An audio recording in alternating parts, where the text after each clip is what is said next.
ओम नाम जप ले और सुबह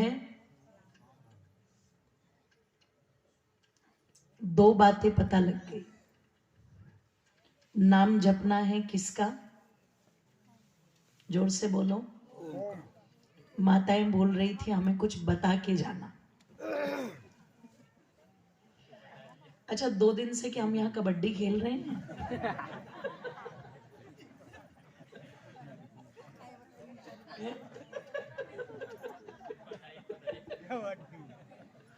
बता ही तो रहे ना, कबड्डी तो नहीं खेल रहे, बता रहे हैं। तो चलो, जब आपने कहा है कि कुछ बता के जाना तो कुछ बताते हैं, ठीक है।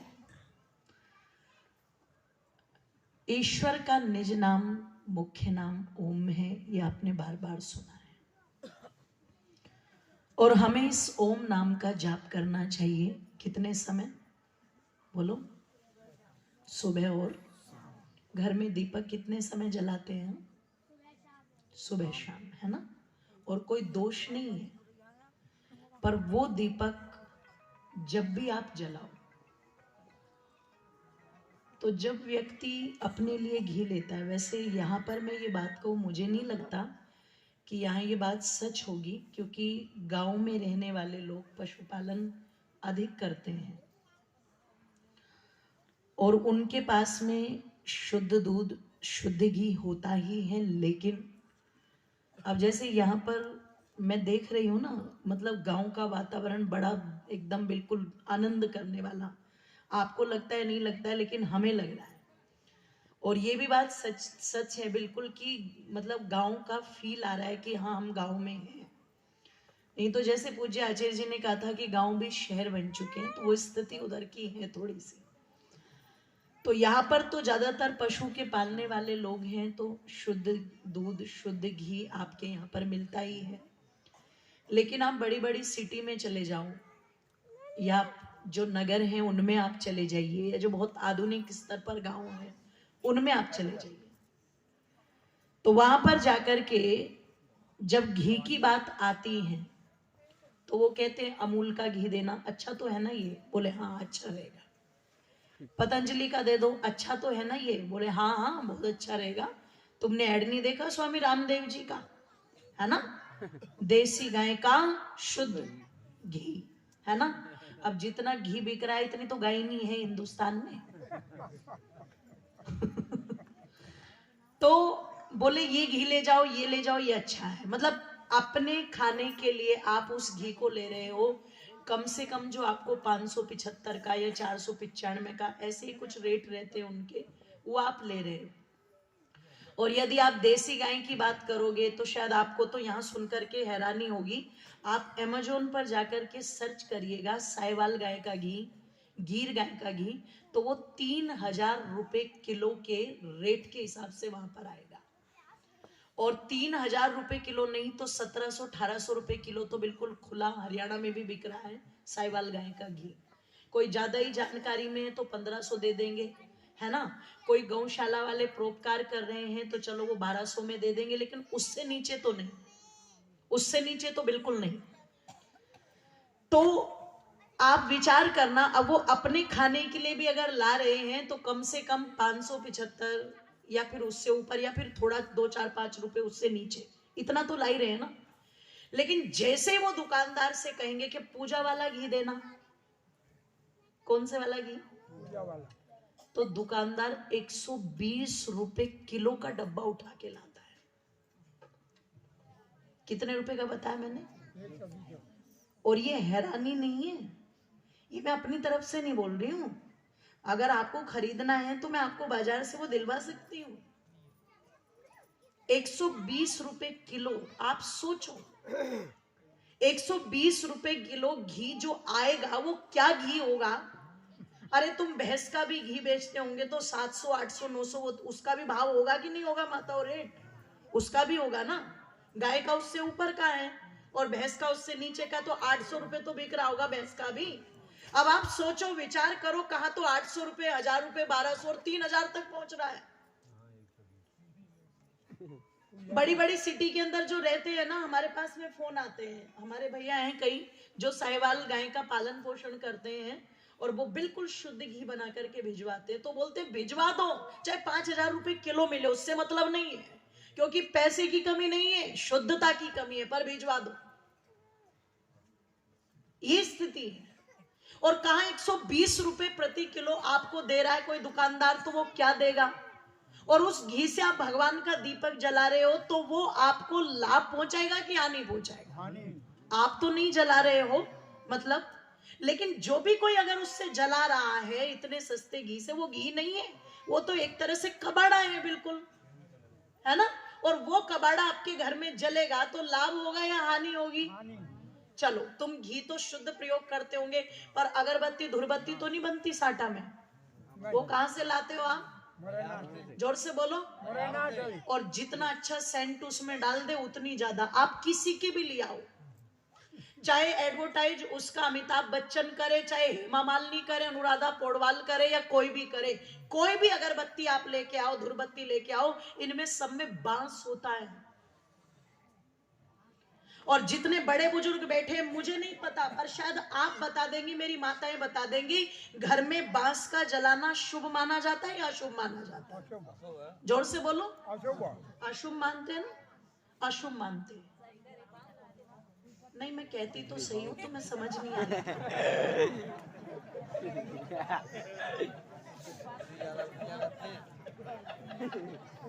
पूजा ज्यादा करते हैं। सुनो,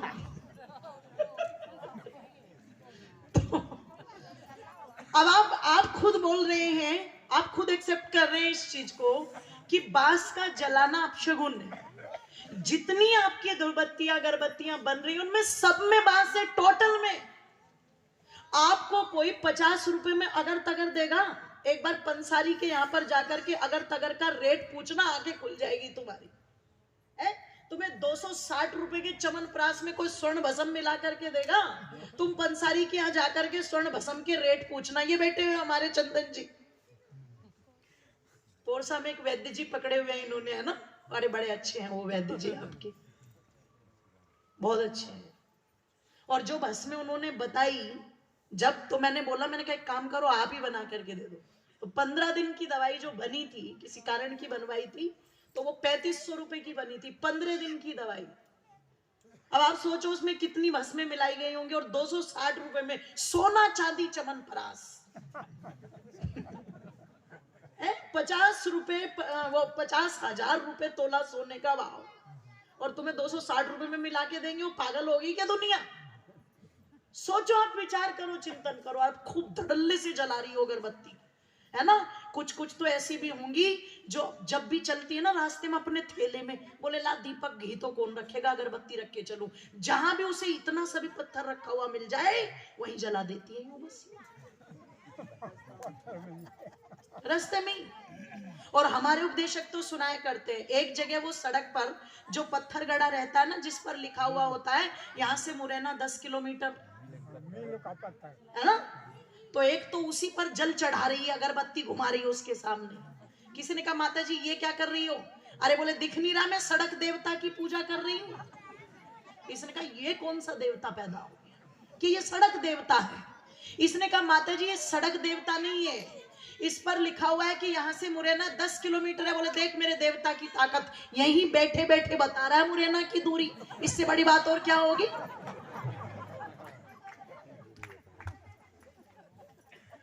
तो जो आप जला रहे हो, अगर घर में दीपक जलाओ ना, तो शुद्ध देसी गाय के घी का दीपक जला,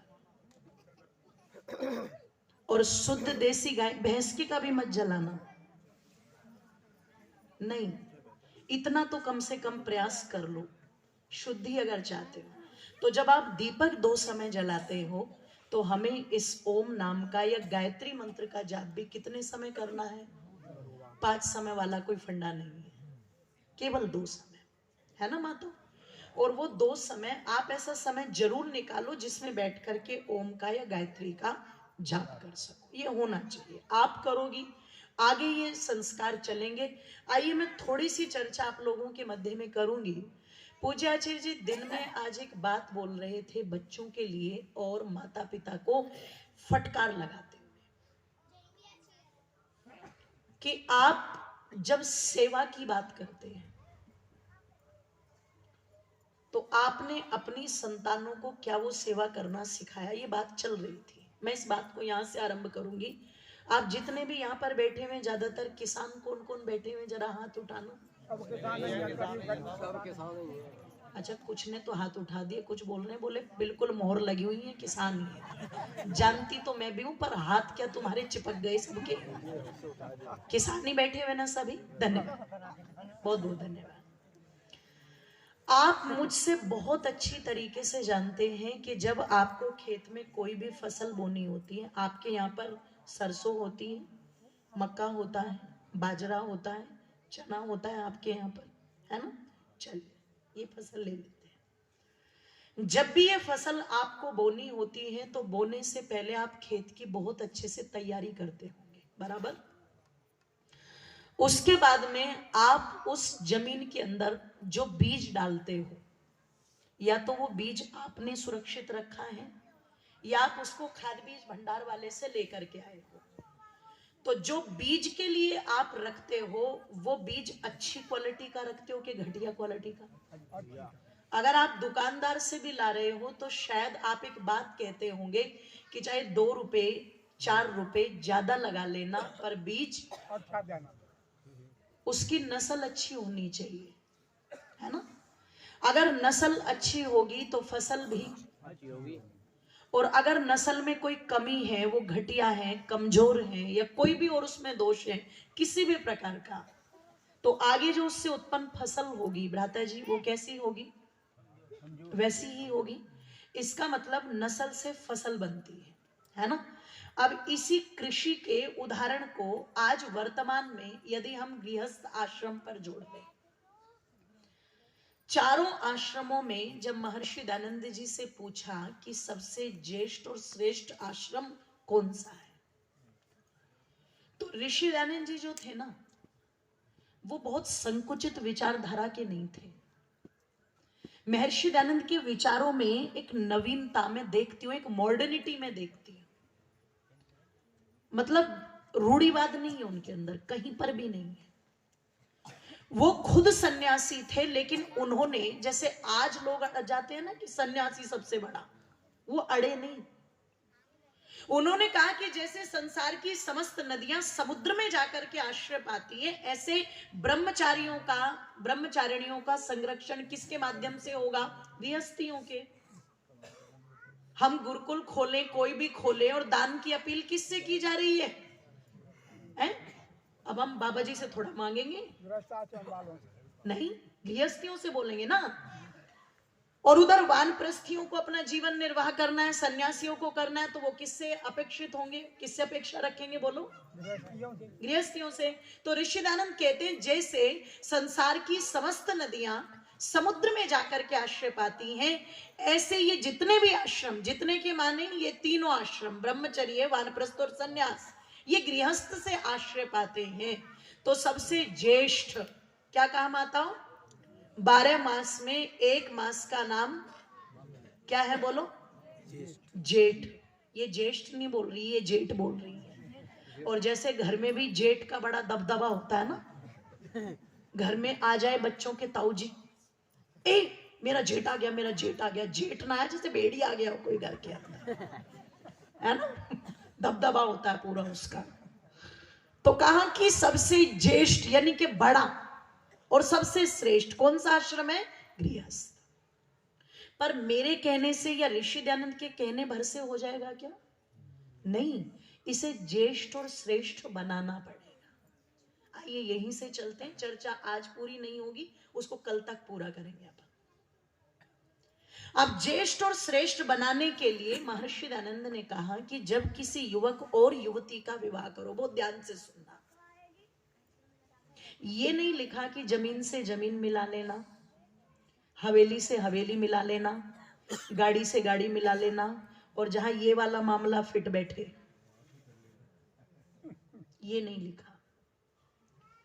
आज लड़का कैसा है, लड़की कैसी है, इस बात से किसी को कोई मतलब नहीं है। पर जहां पर लग रहा है ना कि मोटी पार्टी है, देखो लैंग्वेज कैसी है, पार्टी कैसी है भैया, अरे मोटी पार्टी है ना। अब मोटी पार्टी है तो वो बताते हैं, देखो जी लड़का डॉक्टर है, तो डॉक्टर का रेट आजकल आपको पता ही है, ये चल रहा है। वो तो इतना देने को तैयार थे, वो तो बस थोड़ा सा आपके बारे में इन बीच वालों ने बता दिया तो हम इसलिए थोड़ा कन्विंस हो गए। इंजीनियर है तो रेट ये चल रहा है, फौज में है तो रेट ये चल रहा है, खेती ज्यादा है तो रेट ये चल रहा है। मुझे नहीं पता आपके गांव में ये कुप्रथा है या नहीं है, और मुझे ये भी पता है समाज का कोई ऐसा हिस्सा नहीं जहां पर ये कुप्रथा ना हो। ये सब जगह, ये सब जगह है। अब आप एक बात बताओ, आप अपने लड़के का विवाह कर रहे हो या फिर उसे सब्जी मंडी की तरह बैठा करके उसके रेट तय कर रहे हो? और तुम क्या गर्दन हिला रही हो? सबसे ज्यादा ताने तो तुम ही मारती हो। सबसे ज्यादा फलाने की बहू को देख क्या लेकर के आई थी, और ये दे दिए साड़ी, इसे तो हमारी वो भी ना पहने, इसे तो हमारी ये भी ना पहने। ताने दे दे के मार देती। और एक ताने ताने देने में एक नहीं होती, कई कई जुड़ जाती हैं। आस पड़ोस वाली सब अपना बना लेती हैं, पूरा का पूरा एक माहौल पूरा तैयार कर देती है। बाहर वाली आएंगी कुछ देखने, आग वहीं से लगाना शुरू कर देती है, हाँ ठीक है।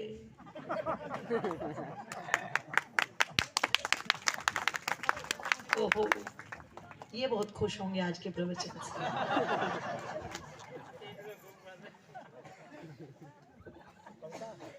है ना, वो आग लगानी शुरू कर देगी। अब इसका मतलब उसने बढ़ा चढ़ा के नहीं बोला तो इसको ईगो, इसकी हर्ट हुई। क्यों नहीं बोला इसने बढ़ा चढ़ा करके? तो बोले अच्छा नहीं लगा क्या? बोले फलाने का देखा था तूने क्या किया था, बस यहीं से आग लगनी शुरू हो जाएगी। उसके बाद सास का भी मुंह फूल के इतना बड़ा, ननंद अलग है ठीक घूम रही है ना, वो अलग है ठीक घूम रही है। और पता लगा जब आरंभ में उस बहू ने देख लिया कि मैं जो भी लाई ये खुश नहीं हुए, तो अब तो वो आ गई, अब उसे निकालने से तो रहे। अब क्या होगा, 2-4 महीने बाद, 1 साल बाद, वो जो नई नई दुल्हन देख लिए जिसने सबके चेहरे चढ़े हुए, आगे चल के वो क्या इज्जत करेगी उनकी? कर देगी क्या? वो बिल्कुल नहीं करेगी। फिर जानते हो वो क्या करेगी? वो अपने संदूक में घुसेगी, उसे जैसे ही पता लगेगा ना मेरी ननंद आने वाली है, वो सबसे घटिया क्वालिटी का कपड़ा निकाल के आएगी और पड़ोसन को दिखा के क्या बोलेगी, अब की बार आएगी ना यही मारूंगी उसके माथे में। याद है मुझे वो पहला दिन, भूल नहीं सकती मैं। मेरे पिताजी ने इतना अच्छा किया था, ये किया था और वो किया था। एक तरफ तो हम दीवारों पर लिखते हैं दुल्हन ही दहेज है, पर मान कितने लोग रहे हैं? मुट्ठी भर लोग, मुट्ठी भर लोग मान करके चल रहे हैं। ये समाज में कोई कोई होता है जो कहता है मैं सिर्फ 1 रुपए की शादी करूंगा। मैं ये नहीं कहती कि ऐसे लोग नहीं है, पर उनकी तादाद कम है और लिस्ट बनाने की वाले की तादाद, जोर से बोलो, तो जानते हो फिर क्या होगा? तुम टीवी मांगोगे वो लेके आएगी, तुम फ्रिज मांगोगे वो लेके आएगी, तुम मशीन मांगोगे वो लेके आएगी, तुम बाइक मांगोगे वो लेके आएगी, वो कपड़े लाएगी, बर्तन लाएगी, सोना लाएगी, चांदी लाएगी, लेकिन वो तुम्हारे लिए अपने दिल के अंदर कोई इज्जत का भाव लेकर के नहीं आएगी। उसे जिस दिन मौका मिलेगा वो अगला पिछला सारा हिसाब, अपना ध्यान रखना, तुमसे वसूलेगी। और सुनो, तुम कितने लड़ो, तुम कितने बुरे बनो, जिस दिन वो अलग होगी अपनी सुई भी तुम्हारे पास नहीं छोड़ देगी, उसे भी ले जाएगी। सोचो, आप विचार करो। तो ऋषि दयानंद जी ने नहीं कहा कि विवाह करना तो ये मिलाना, ये मिलाना, ये मिलाना, ये जमीन जायदाद, बोली कुछ भी नहीं है। अगर तुम घर को स्वर्ग बनाना चाहते हो, अगर तुम समाज को स्वर्ग बनाना चाहते हो, तो गुण कर्म स्वभाव मिला लेना। क्या मिला लेना माताओं? लड़का कैसा है, लड़की कैसी है, खानदान कैसा है।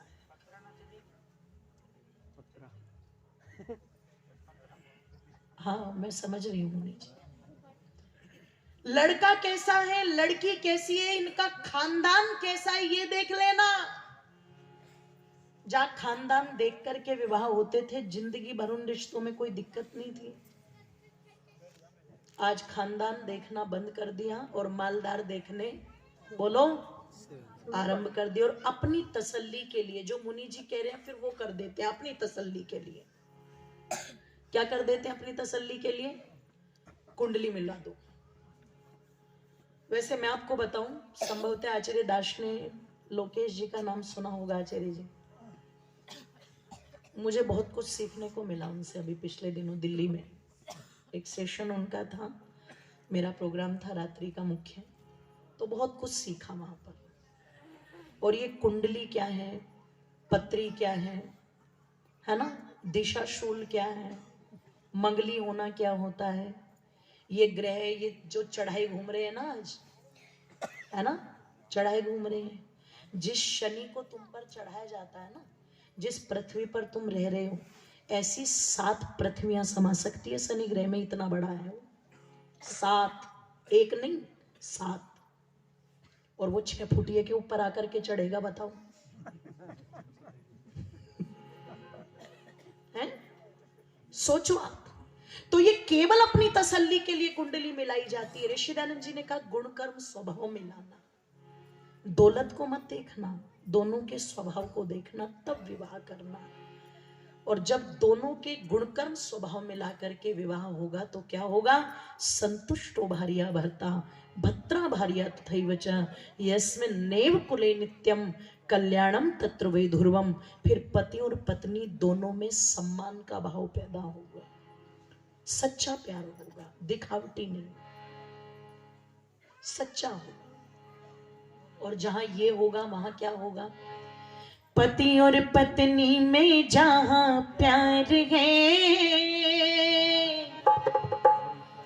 धरती पे स्वर्ग का वो द्वार है। पति और पत्नी में जहां प्यार है, धरती पे स्वर्ग का वो द्वार है। ओ पति और पत्नी में जहां प्यार है, धरती पे स्वर्ग का वो द्वार है।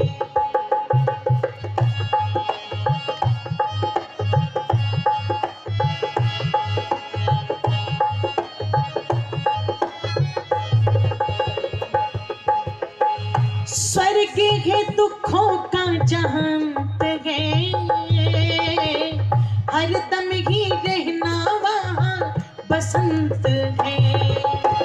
स्वर्ग है दुखों का जहां है,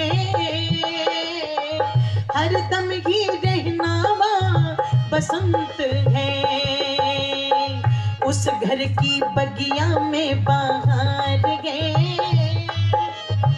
धरती पे स्वर्ग का वो द्वार है। ओ पति और पत्नी में जहां प्यार है, धरती पे स्वर्ग का वो द्वार है।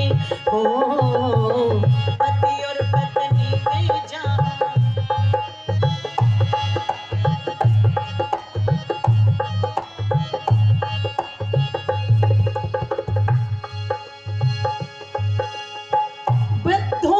सेवा प्रेम बच्चों से,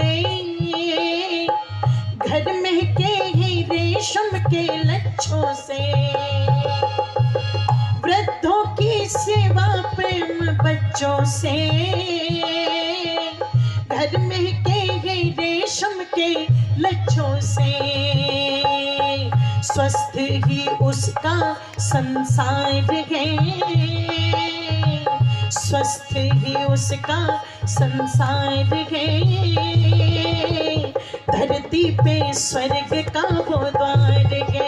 ओ पति और पत्नी में जहां प्यार है, धरती पे स्वर्ग का वो द्वार है। ओ पति और पत्नी में जहां प्यार है, धरती पे स्वर्ग का वो द्वार है। धरती पे स्वर्ग का वो द्वार है, धरती पे स्वर्ग का वो द्वार है। होगा कि जब दोनों में एक दूसरे के प्रति सम्मान का भाव होगा तो घर की कलह और कलेश वहीं पर समाप्त हो जाते हैं। फिर पति अगर पत्नी से कह रहा है देवी आपको मेरे माता पिता की सेवा करनी है, तो वो उर्मिला जी की तरह हाथ जोड़ करके कह देगी जी नाथ जैसा आदेश, है ना। और फिर पत्नी अगर पति से कह रही है कि देखो तुम्हारे जीवन की ये बुराई है पतिदेव, तुम गांजा पीते हो, भांग पीते हो, शराब पीते हो, बीड़ी पीते हो, सिगरेट पीते हो, मुझे अच्छा नहीं लगता, मैंने नहीं चाहता, और कोई पत्नी चाहती भी नहीं ऐसा पति। कोई चाहती है कि गांजा पीने वाले को? वो तो जबरदस्ती बांध दिया तुम्हें 15-15 साल की उम्र में, तो बांधना पड़ गया, है ना। चाहती नहीं कोई। तो जब वो पति से कहेगी कि तुम ये बुराई छोड़ दो, तो पति भी छोड़ेगा। अब हो क्या रहा है, घर वालों ने बांध दिए, विचार मिले ना मिले तो पूछो भैया कैसा चल रहा है? अरे बस काट रहे हैं। इसका मतलब जो काट रहा है ना, वो वह घर में कटकटी चल रही है उनकी भी, ध्यान रखिएगा। अब अगर दोनों के अंदर वो विरोध होगा, दोनों की विचारधारा बिल्कुल भिन्न भिन्न होगी, तो वहां चरित्र के बनने का, आचरण के बनने का, संस्कारों के बनने का, विचारों के बनने का तो प्रश्न ही पैदा नहीं हुआ। क्यों? क्योंकि ये नस्ल बिगड़ गई यहां से। क्या बिगड़ गई? बिगड़ गई ना, यहां से तो नस्ल बिगड़ गई। और अगर अब नस्ल बिगड़ गई तो सोचो जरा, तुम किसान बैठे हो, आगे फिर इन दोनों से जो फसल पैदा होगी है जी, हाँ भेटी या ढेटी जो भी होगी,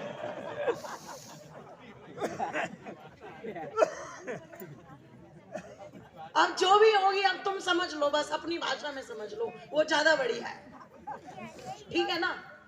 मतलब नस्ल बिगड़ी तो फसल अपने आप बिगड़ गई।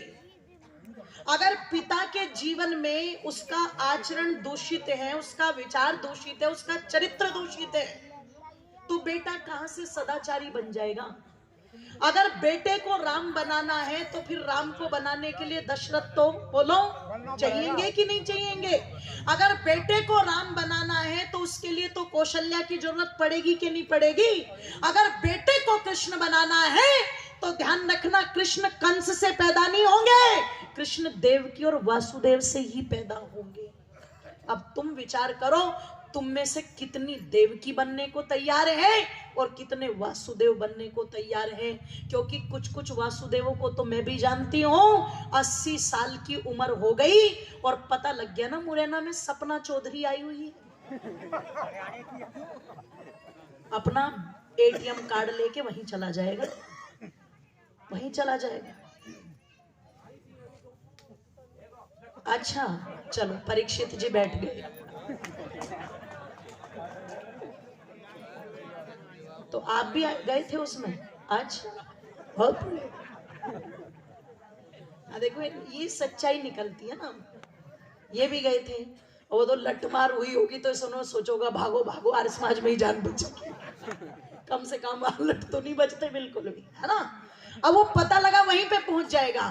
तो जब विचार करना, 80 साल का बुजुर्ग नहीं रोक पा रहा है अपनी चरित्र में उस दूषित पन को लाने से, तो तुम 15-15 साल के, 20-20 साल के लड़कों से क्या अपेक्षा करते हो? सोचो। और चलो तुमने समाधान निकाल दिया, जल्दी शादी कर दो, है ना। गारंटी है जल्दी शादी करने से उसके बिगाड़ खत्म हो गए? बिल्कुल भी नहीं, कोई गारंटी नहीं है। कोई गारंटी नहीं है कि तुमने उसकी जल्दी शादी कर दी और वो बहुत ज्यादा चरित्रवान बन गया हो, ऐसा कुछ नहीं है, ऐसा कुछ नहीं है। अगर उसके चरित्र में हीनता है तो वो आगे चल करके भी कोई ना कोई, बोलो, लोग कहते कांड करेगा। अरे कांड तो अच्छा शब्द था, यदि अच्छा शब्द ना होता तो महर्षि वाल्मीकि अपनी रामायण में प्रत्येक अध्याय को कांड के नाम से संबोधित न करते। अध्याय नहीं है वहां पर, क्या है बोलो? बाल कांड, अयोध्या कांड, है ना। ये वो कुछ ना कुछ करेगा जरूर। क्यों? जो चरित्र, जो विचार उसको मिलना चाहिए था, कहां से? जिस नस्ल से, वो नस्ल को देख रहा है। क्या देख रहा है कि मेरी मां ने मुझे परमात्मा से प्रार्थना करके गायत्री मंत्र का जाप करके नहीं मांगा। अरे तुम किसी पवित्र अच्छे व्यक्ति को अगर बुलाते हो तो बुलाने से पहले तैयारी करते हो कि नहीं करते हो? तैयारी करते हो, आप आह्वान करते हो, 4-4 बार फोन करते हो, कई बार बात करते हो, जी आइए पधारिए स्वागत है आपका। अच्छा, बिना बुलाए घर में कौन आएगा? चोर उचक्का डाकू। आज कितने माता पिता हैं जो शादी के बाद में ये सोच रहे हैं कि मेरे घर में बेटा हो तो वेद कहता है मम पुत्रो शत्रुआणाम, के शत्रुओं का हरण करने वाला बेटा हो जाए, और अगर बेटी पैदा हो तो मम दुहिता विराट, विराट स्वरूप वाली पैदा हो जाए। बताओ, शादी के बाद में कितने लड़के और लड़की ऐसे जो सोचते हैं कि हमारे बच्चे कैसे होने चाहिए। गर्भाधान संस्कार का अगर पवित्रता से समझोगे तो बहुत बड़ा महत्व है, और दिमाग में अगर गंदगी भरी पड़ी है तो फिर वासना के सिवाय कुछ भी नहीं है। अगर पवित्रता से समझो तो बहुत बड़ा महत्व है। माता पिता दोनों तैयार करते हैं, उत्तम किसान की तरह वो भूमि है। प्रभु मेरे घर में जो आत्मा भेजना ना, वो कोई पवित्र आत्मा भेजना, कोई ऋषि आत्मा भेजना, कोई पवित्र विचारों की आत्मा भेजना। ये मन में भाव बनाते, एक विजुअलाइजेशन, पहले उसको तैयारी करते मानसिक रूप से। गृहस्थ आश्रम कोई भोग आश्रम नहीं है। तुम पशुओं को देखो, एक ऋतु गमन का समय होता है, पर मनुष्य का जीवन आज भोग का जीवन बन चुका है। और फिर कहते हैं संतानें बिगड़ गई। किसने बिगाड़ी? वो किसने बिगाड़ी? अरे माता पिता और बच्चे टीवी के सामने बैठते थे, कोई गलत सा भी एडवर्टाइज आ गया तो तुरंत या तो टीवी बंद कर दिया जाता था या चैनल बदल दिया जाता था, ताकि बच्चों के मन पर कोई गलत अश्लील प्रभाव, जोर से बोलो, न पड़े, न पड़े। कभी माँ बाप को साथ बैठे हुए एक जगह इकट्ठे नहीं देखा। क्यों? बच्चों को ध्यान में रखते थे, बच्चों पर कोई गलत प्रभाव, जोर से बोलो, ना पड़े। एक ईश्वर ने व्यवस्था बनाई हो, इसके बारे में सब जानते हैं, उसका प्रदर्शन करना जरूरी नहीं है। इसलिए एक शर्म होती थी, एक हया होती थी, एक लाज होती थी। आज वो सारी उतार करके एक तरफ रख दी। पहले तो कुछ देखने के लिए टीवी पर घर में बैठना भी पड़ता था, अब तो बैठने की जरूरत ही नहीं है, सबकी जेब में टीवी है। अब तो सबकी जेब में टीवी है, मोबाइल पर घूम रहे हैं, और तुम सोचो कि वे मोबाइल पर देख रहे हैं मेरा रंग दे बसंती चोला। ये नहीं देख रहे, वो क्या देख रहे हैं? दमन नीचे पहरी जुती, बड़गी देखो चीज कसूती, और गजबन पानी ले चाली। वो ये देख रहे हैं। ये हरियाणा का था, ये मुरैना का नहीं था, इसलिए तुम्हें पल्ले नहीं पड़ा। वो ये देख रहे हैं, और जो ये देखेगा और ये सुनेगा कि वो ऐसी बन के चली, और फिर उसके पीछे पूरे के पूरे लारे लगे हुए उसको देखने के लिए, तो वो इसकी शुरुआत बाहर जाके नहीं करेगा, वो इसकी शुरुआत गांव से करेगा। वो मोहल्ले पड़ोस में छत पे चढ़ के ये देखेगा किसके घर में जवान जवान लड़की है, जा मैं टोका टाकी करूं, देखा देखी करूं। शुरुआत वहीं से होगी, शुरुआत वहीं से होगी। और फिर क्या होगा कि जिस भारत के अंदर ये परंपरा थी कि दूसरे गांव में जाकर के पूछते थे हमारे गांव की कोई बहन बेटी है क्या, यहाँ पर गोत्र की हो हमारी कोई, और जब कोई बता दे कि भैया ये फलानी तुम्हारे गोत्र की है, ये तुम्हारे गांव के पास की है, तो उसके सर पर हाथ रख करके 2 रुपए 5 रुपए देते थे। क्यों? गांव की बहन, जोर से बोलो, मेरी बहन। गांव की बेटी आज भी रह गई है? गांव के गांव में से फरार हो रहे हैं, ले लेके भाग रहे हैं, ले लेके भाग रहे हैं। और तुम कहते हो ये मोबाइल की देन है। किसने पकड़ा है मोबाइल? ये छोटे छोटे, देखो ये छोटे छोटे, ये जब दूध नहीं पीते ना, अभी मैं जिस दिन आ रही थी अजय जी जयपुर से, अभी तो इतना सा बच्चा, वो अभी 3 महीने का, 3 महीने का, और मेरी सामने वाली सीट पर थी उसकी माता जी, उसको लेके बैठी। तो क्या हुआ, वो सुबह जब रोने लगा 4 बजे, मेरी भी आंख खुल गई, तो मैंने सोचा इनकी कुछ मदद कर दूं, शायद हो सकता है। तो उठ करके उन्होंने कहा कि इसका डायपर चेंज करना है। मैंने कहा लाइए मैं पकड़ती हूँ बच्चे को, आप कर दीजिए, कोई बात नहीं। तो वो डायपर भी चेंज हो गया, वो फिर भी रोए जा रहा है। तो कुछ देर उसको थोड़ा हिलाए डुलाए भी, वो फिर भी रोए जा रहा है। तो फिर मम्मी ने क्या किया, तुरंत पर्स से मोबाइल निकाला, और तुरंत मोबाइल चला के ले बेटा देख देख देख देख देख देख देख। 3 महीने का बच्चा है वो, 3 महीने का। और 3 महीने के बच्चे को अगर मोबाइल दिखा करके वो चुप करवा रही है, इसका मतलब जब मोबाइल थे तब क्या माओ से बच्चे चुप नहीं होते थे? है जी? आज मोबाइल दिखा दिखा के दूध पिला रही है, जब मोबाइल नहीं थे क्या बच्चे दूध नहीं पीते थे? बोलो, सोचो आप जरा। आज तुम्हारे एक एक दो दो और उन्हें भी स्कूल की बस में चढ़ा के इतनी लंबी सांस भरेगी जैसे हिरण्यकश्यप को भेज करके आई। एक एक दो से भी इतनी दुखी है ये, है ना? लंबी सांस भरेगी, टल गया, ले मास्टरों का खून पी ले जाकर। राकेश जी आपके लिए बोल रही हूँ, ले कुछ देर उनका खून पी जा करके, है ना? ऐसी सांस लेंगी लंबी लंबी। तुम 2 में दुखिया, और जोन सी 12 पैदा कर रही है, नाम से नहीं बुलाती वो, गिनती से बुलाती है। नंबर 4 कहाँ है वो 12 को पैदा करके दुखी नहीं है। तुम एक एक दो में लंबी सांस भर रही हो। विचार करना, चिंतन करना, क्या होगा मेरी माता, कैसे सुधार लोगे आप इन नस्लों को? इसलिए कहा जा रहा था ये बनते नहीं है, इनको बनाना, जोर से बोलो, और कौन बनाएगी? कि संसार की माता ये तो निर्माता है, अरे इसीलिए तो ऊंचा माँ का नाता है। संसार की माता ही निर्माता है, इसलिए तो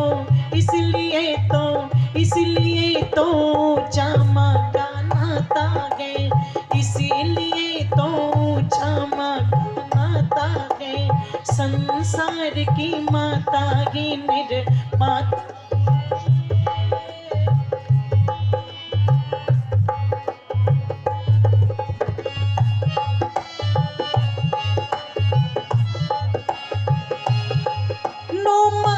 गर्भ में रखती माँ भारी कष्ट उठाती, 9 मास गर्भ में रखती माँ भारी कष्ट उठाती।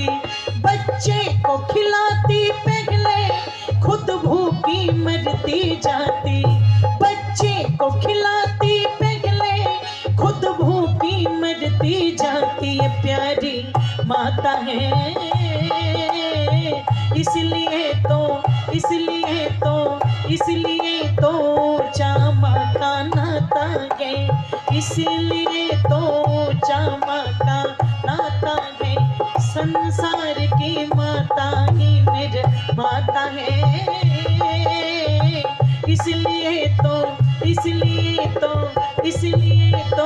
चामा का नाता है, इसलिए तो चामा का।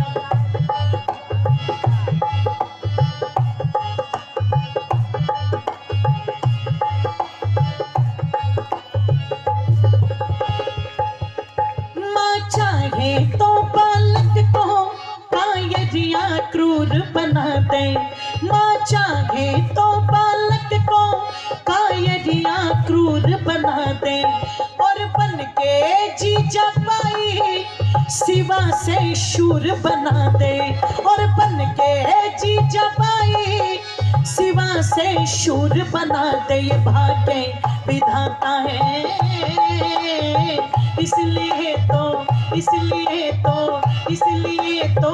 चामा का नाता है, इसलिए तो चामा का नाता है। संसार की माता ही निर्माता है, इसलिए तो चामा का नाता।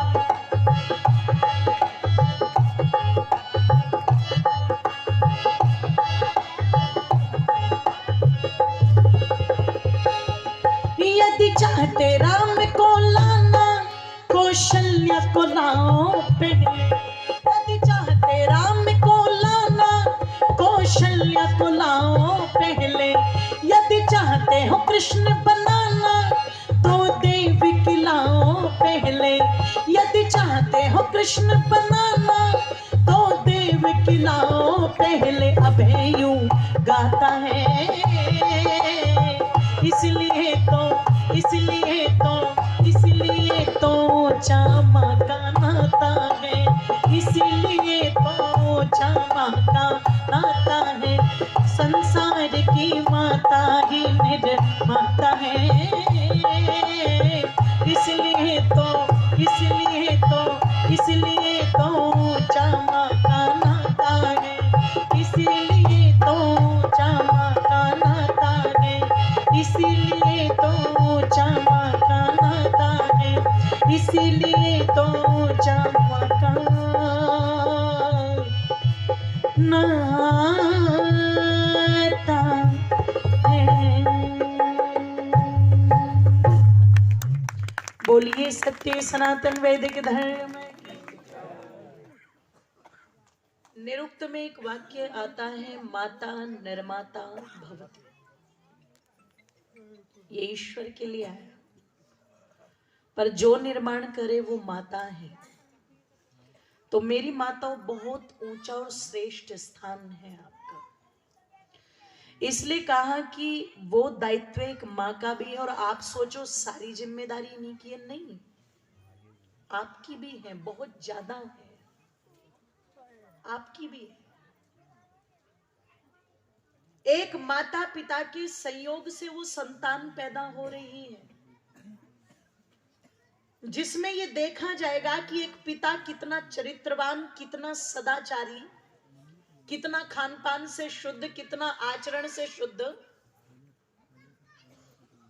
और उसके पश्चात एक मातृशक्ति का दायित्व कर्तव्य आरंभ होता है कि जब बालक उसके गर्भ में आ चुका है तो उस माता का खान पान कितना सात्विक है, वो किस प्रकार के चित्र को देखती है, क्योंकि चित्र का सीधा प्रभाव बालक के चरित्र पर पड़ता है। वो किस प्रकार की पुस्तकों को पढ़ती है या वो किस प्रकार की बातों को सुनती है। अगर वो उद्देश्य बना करके माता कौशल्या की तरह रहेगी तो माता कौशल्या जिस समय गर्भवती थी, महाराज दशरथ के राज्य का अन्न नहीं खाती थी, उनके घर का।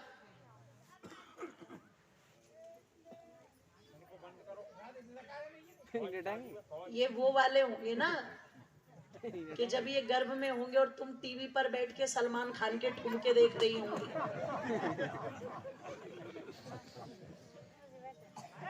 आजो बेटा इधर आजो, चलो कोई बात नहीं, अब भी सुधर जाओगे, आजो।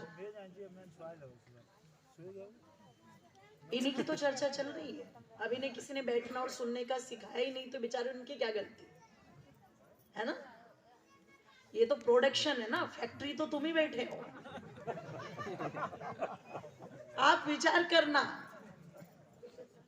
यही बात चल रही है कि कितनी सात्विकता पिता में थी, कितनी सात्विकता माता में थी, आगे वही तो संतान में आएगी। और अगर माता पिता के विचार दोनों के डामाडोल रहे हैं, न खान पान शुद्ध, न आचरण शुद्ध, न विचार शुद्ध, तो फिर तो यही पैदा होंगे फिर जो हो रहे हैं। बोले जी हमारी सुनता नहीं, किसकी सुनेगा बताओ। मतलब वो तुमने पैदा किया और वो तुम्हारी नहीं सुन रहा, सोचा कभी तुमने क्यों हुआ है ऐसा। आज के जमाने में सस्ते से सस्ता जूता भी लेके आते हो ना तो दुकानदार से गारंटी मांग लेते हो ये कितने दिन चलेगा। और आप सोचो एक बार गहराई से, जिस संतान को तुम पैदा कर रहे हो, पढ़ा रहे हो, लिखा रहे हो, खिला रहे हो, पिला रहे हो, सब कुछ कर रहे हो, तुम उस संतान की गारंटी नहीं दे पा रहे कि ये बुढ़ापे में जाके हमें 2 रोटी सम्मान से दे देगी कि नहीं दे देगी। सोचो आप गलती कहां हो रही है। ये वही नस्ल और फसल वाला चक्कर है। नस्ल ठीक नहीं है इसलिए फसल ठीक नहीं हो रही। और कोई कहे जी सतयुग में तो अच्छी होती थी, नहीं, ये चंदन भैया कलयुग के ही तो बैठे हैं, ये कोई बाबा आदम के जमाने के थोड़ी ना है। ये और इनकी पत्नी दोनों एक विचारधारा, एक सूत्र में बंधे हुए, 2 कन्याएं पैदा की। तुम उनकी विद्वत्ता देख लो तो तुम्हें गर्व होगा कि ये हमारे क्षेत्र की बेटियां हैं। दोनों इतनी विदुषी हैं इनकी बेटियां जो गुरुकुल में पढ़ रही है। पर माता पिता जानते हो कितनी मेहनत कर रहे हैं। मैंने बताया था ना, कोई बड़ा व्यवसाय नहीं, कुछ नहीं इनका। यहां से गाड़ी लेकर के रोहतक तक गुरुकुल के चक्कर काटना और 2-3 महीने में कट ही जाते हैं। पहले बेटी चोटीपुरा में थी, फिर एक हैदराबाद भी गई, फिर अब रुड़की में गई, पतंजलि में भी कुछ कोर्स करके आई हैं, बढ़ा रही हूं अपनी योग्यता को। और जिस दिन वो चमकेगी, मैं कहती हूँ सूर्य के समान तुम्हारे क्षेत्र को भी चमकार करके रख देंगी, इतनी विदुषियां बन रही है। पर माता पिता को उसके लिए त्याग और तप करना पड़ता है। ये नहीं कि बाप घर में घुस गया गांजा पी करके और सोचे कि मेरे बच्चे मेरी सेवा करे, वो तो लटी मारेंगे उठा के, क्योंकि तुमने इज्जत बनाई नहीं ना। और फिर आपस में चल रही है, पत्नी पति को गालियां दे रही है, किसके सामने? बच्चों के सामने। वो बच्चों के सामने कह रही है, देख तेरे बाप को, पता नहीं मेरा तो भाग फूटा था जब मेरे घर वालों ने इसके पल्ले बांध दी थी मैं। और उधर से वो बोल रहा है, मर तो गया वो पंडित जिसने फेरे करवाए थे हमारे, मिल तो गया उसे फल तेरे मेरे जोड़ने का, चला गया ना वो दुनिया से। फिर ये बोल रहे हैं। अब वो बच्चों के सामने जब एक दूसरे को नालायक बता रहे हैं, बच्चों की दृष्टि में वो दोनों लायक कैसे बन जाएंगे बताओ? बच्चों की दृष्टि में लायक बनने के लिए एक दूसरे को सम्मान और इज्जत देना बहुत जरूरी होता है। इसलिए पहले जब पति पत्नी लड़ते थे तो किसी को पता नहीं चलता था कब लड़े कब सुलह हो गई। आज तो पड़ोसियों तक को पता लगता है कि लड़ाई बज रही है इनके घर में।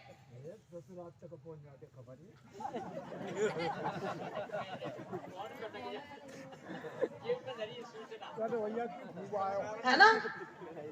और पता लगा अगर लड़ाई बज भी गई तो ये जो फोन है ना, फोन कहाँ गया, इसने जड़ फाड़ दी, बिल्कुल इतनी जड़ फाड़ दी इसने कि पहले तो लड़ाई होती थी, चलो गुस्से में चिट्ठी लिखवाई, अब वो जब तक वहां पहुंचती थी तब तक बातचीत ठंडी हो जाती थी।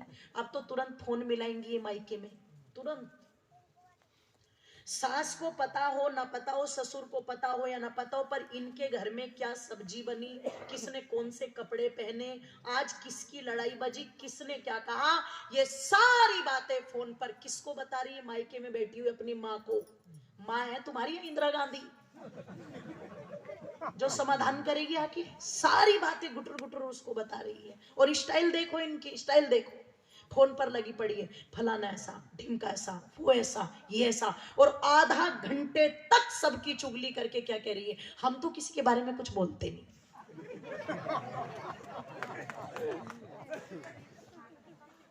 गलत तो नहीं बोल रही हूं ना? हाँ, तुम ट्रेनिंग भी लेके बैठे, ये तो मैं ही पीछे रह गई। हम तो किसी के बारे में कुछ बोलते नहीं, है ना? और फिर क्या कहेगी, अच्छा इसका पापा आ गया, मैं बाद में बात करूंगी, बाद में। हैं, जैसे तुम्हारी डोबाल की मीटिंग चल रही हो सीक्रेट। सोचो, आप जरा विचार करो।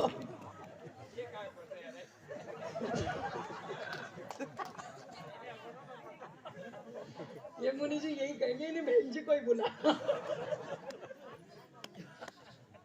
ऐसे करेंगे, सारी बातें मायके में कूद रही, मायके वाले आएंगे समाधान करने,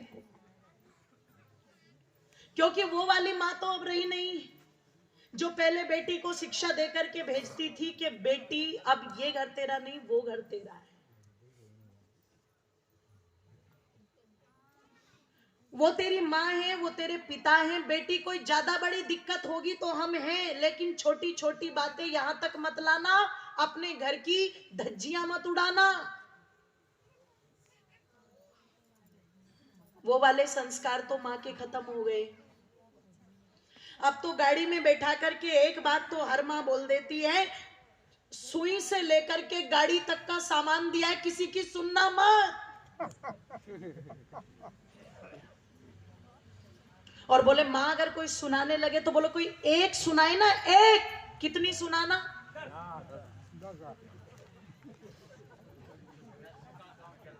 10। और 10 पर भी बात ना बने तो बोले आगे हम देख लेंगे, कोई दिक्कत नहीं, बस जाएंगे परिवार। देखो, माताओं पर अत्याचार करना भी गलत है। मैं पहले ही कह चुकी हूं, वो देवी है और देवी का सम्मान देवी की तरह करना चाहिए। पर अगर तुम अपने घर की छोटी छोटी बातें अपने मायके तक पहुंचा रही हो या बाहर पहुंचा रही हो, तो तुम अपने घर की जड़ को हिलाने का काम कर रही हो। ऐसे घर कभी बनते नहीं। शिक्षा लेना, चलो रामायण का एक प्रसंग ले दो, समय हो गया बस। जिस समय श्री रामचंद्र जी के साथ माता सीता जी वन में थी और महाराज दशरथ का देहावसान हो गया, तो उस समय जनक जी अपनी पत्नी को लेकर के, यानी कि सीता जी की माता जी को लेकर के अयोध्या में आए। जैसे आज भी परंपराएं, सुख में जाए न जाए पर दुख में सब जाते हैं। तो जिस समय ये पता चला कि जनक जी पधार रहे हैं, अपनी पत्नी को लेकर के आए हैं, मैं 2 मिनट में समाप्त कर दूं। जिस समय ये पता चला तो माता कौशल्या जो कि बड़ी हैं, पर उनकी हिम्मत नहीं हो रही है कि मैं उनके स्वागत के लिए कैसे जाऊं, पर परंपरा थी, जाना तो था। जब माता कौशल्या गई तो कहते हैं उस समय उनकी आंखें नीचे झुकी हुई थी। और जब सीता जी की माता जी ने देखा ना, क्या नाम था उन्हें, सुनैना भी कहते हैं, योगिनी भी कहते हैं। रामायण में उनका नाम योगिनी भी आया है। पर तुम्हें तो नाम का पता ही नहीं होगा, क्योंकि तुमने तो घड़े से पैदा करवा रखी है। कथाओं में खूब चलता है सीता जी घड़े से हो गई, है ना? अच्छा, सही बात कह रही। कोई नहीं, चलो इसका कल करेंगे, अभी समय नहीं है इतना, मैं कल बताऊंगी। एक काम कर लो ना, 2-4 लड़कियां घड़े से यहाँ भी साठ में भी कर लो ना पैदा, दाब दो धरती में 2-4 घड़े, देखे तो सही 9 महीने बाद क्या होता है पैदा। लड़कियां तो हो ना हो, उसमें सांप सलिंडे जरूर पैदा हो जाएंगे। आप सोचो, विचार करो। तो जब उन्होंने, योगिनी जी ने देखा कि उनकी आंखें नीची हैं, तो वो भाव समझ गई और वो अपने आप ही आगे बढ़ करके उनके गले मिली और बैठी। तो माता कौशल्या को कुछ हौसला हुआ और उन्होंने एक बात कही, बड़े अरमानों से सीता को बेटी बना के लाई थी महाराज दशरथ, पर समय की परीक्षा देखो, हमने अपनी ही बेटी को वन भेज दिया। ये कौन बोल रही है? सास। अब जो सास बैठी हुई है ना, जो कहती है इसे दबा के रखिए जुत्ती के नीचे, बहू है वो, घर की लक्ष्मी है, ठीक है? कोई रस्सी नहीं है जिसे तुम जूती के नीचे दबा करके रखोगे। और लक्ष्मी सम्मान के योग्य होती है। इसलिए बेटों के ये कान भरने की बजाय ना कि कर दे से सीधी, उसे ये शिक्षा दिया करो, बेटे कोई बात नहीं, अगर दोनों के बीच में कोई हुआ ना तो बैठ के अपनी गृहस्थी चलाओ। अच्छी शिक्षा दिया करो, उल्टे कान मत भरा करो। वो कहती है अरमानों के साथ लाए थे बेटी बना करके, पर हमने अपनी बेटी को वन भेज दिया। ये सास की भाषा है। और सुनो फिर मां की भाषा क्या थी। बहन जी, आप क्या बात कर रही हो? कौन बोल रही है? सीता जी की माता जी। अरे अगर मेरी बेटी यहां पहन ओढ़ करके महलों में रहती तो उसे कौन जानता, पर आज यदि वो कुछ त्याग करके अपने पति के साथ जंगल में गई है तो पूरे आर्यावर्त के अंदर मेरी बेटी का सम्मान बढ़ा है। मुझे तो लगता है मेरी बेटी के भाग खुल गए जो वो आपके घर में आ गई और ये पूरा का पूरा वातावरण इस प्रकार का बना। मेरी बेटी की तो जय जयकार हो रही है, मैं तो धन्य हो गई ऐसे परिवार को पा करके। ये सीता जी की माता के बयान। आज की माताएं मायके में बैठी बैठी आग लगा रही है क्योंकि तुम घुटर घुटर कर रही हो। और ध्यान रखना, जो बहू सारी ससुराल की बात मायके तक पहुंचाएगी, वो अपनी ससुराल में किसी को कभी इज्जत नहीं दे सकती, ना वो कभी अपना घर ठीक से बसा सकती। ध्यान रखिएगा। आज विषय को अधूरा छोड़ती हूँ, कल पूरा करूंगी। समय हुआ। बहुत बहुत धन्यवाद। इति ओम शांति।